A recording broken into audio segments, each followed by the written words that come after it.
Eccoci qua ragazzi, bentornati sul canale, benvenuti in questo nuovo video pronostici della 17ª giornata di Serie A.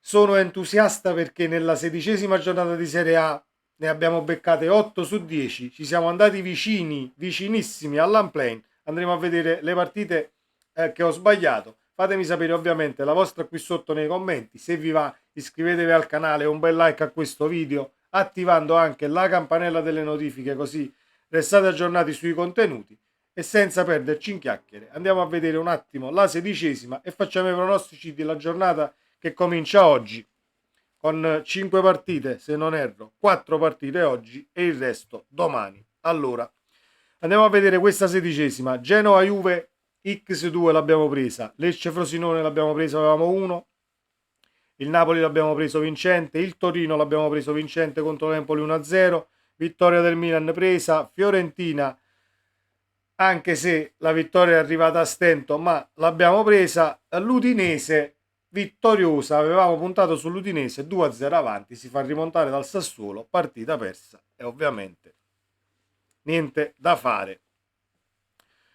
Il Bologna contro la Roma l'abbiamo preso, perdiamo l'Inter, perdiamo Lazio-Inter, avevo puntato sulla Lazio di Sarri ma la vittoria non vuole arrivare ovviamente in casa Sarri e l'Atalanta vittoriosa con la Salernitana l'abbiamo presa 8 su 10 ragazzi e questa è la giornata da fare l'unplane. Allora andiamo a fare questi pronostici della 17ª di Serie A. Si comincia oggi Empoli-Lazio 2, ovviamente per chi è nuovo e passa per la prima volta sotto questo video 10 partite 1x2, 2 doppi al massimo disponibili su tutta la giornata appunto della Serie A. Empoli-Lazio 2, senza nemmeno argomentare. Se la Lazio dovesse steccare la partita contro l'Empoli, allora c'è bisogno veramente di o di esonerare l'allenatore o di rifare la squadra da zero, perché altrimenti diventa difficile anche lottare per il quinto posto. Empoli-Lazio 2.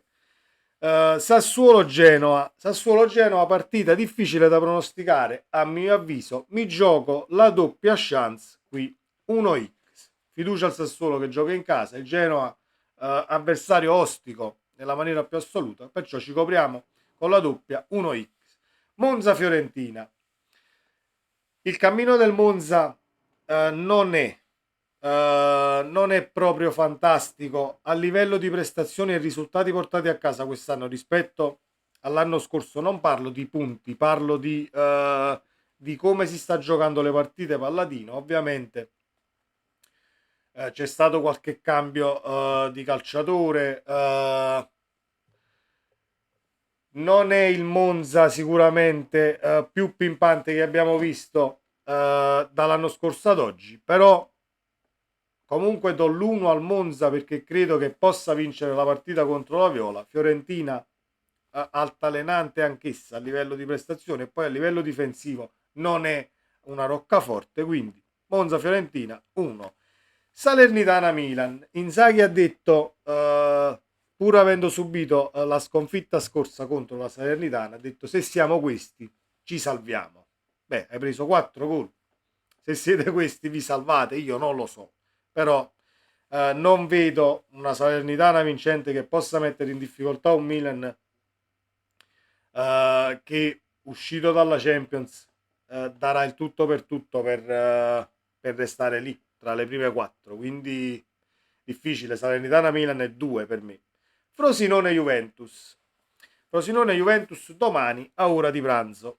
Frosinone Juventus, mi gioco la doppia perché non mi fido di Di Francesco, ma non perché ci sia stato il 4-0 in Coppa Italia, eccetera, eccetera. Là parliamo di un Napoli non pervenuto e non entrato in campo assolutamente.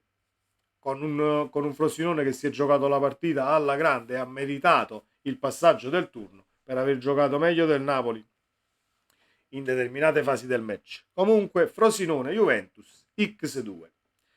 Bologna-Atalanta. Il Bologna ha buttato fuori l'Inter in Coppa Italia, facendo una partita attentissima. È vero, gioca di rimessa talvolta, non si disunisce sprecando energie fisiche inutili, e quando deve ripartire, ovviamente fresco e pimpante, ti mette in difficoltà. Bologna-Atalanta X. Tra le due non scelgo, anche se il mio pronostico tendeva al 2, ma mi gioco la X in questa partita. Torino-Udinese 1.